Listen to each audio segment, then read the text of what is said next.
মানে যে শুনছি নাকি সিনিয়র মেয়েরা নাকি ট্রেনিংয়ে ফেরার জন্য আশ্বাস দিয়েছে নাকি কাল থেকে, এরকম কোনো কিছু কি? হ্যাঁ, ওরা কাল থেকে ট্রেনিং করবে। ও আচ্ছা, তাহলে তো মানে যারা তাহলে এখন আছে তাহলে তো 4 জন নেই, তারা তো ভুটান, তো বাকিরা সবাই একমত। হ্যাঁ, সবাই ট্রেনিং হবে। আচ্ছা, কালকে ট্রেনিং কি আমাদের অ্যালাউ থাকবে নাকি না, কোন সময় আবার জানা যাবে একটু? এটা সাথে নবমীর সাথে যোগাযোগ করেন। আচ্ছা আচ্ছা, তাহলে হয়তো উনি বলতে পারবেন। আচ্ছা, তাহলে ওরা মোটামুটি মানে আপনাকে আশ্বাস দিচ্ছে এবং তারা যাচ্ছে ইনশাল্লাহ।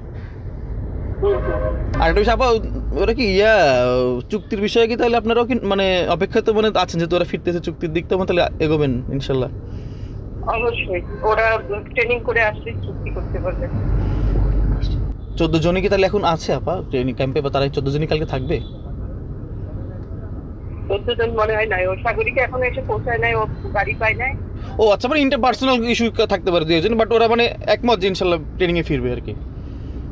হ্যাঁ, অবশ্যই।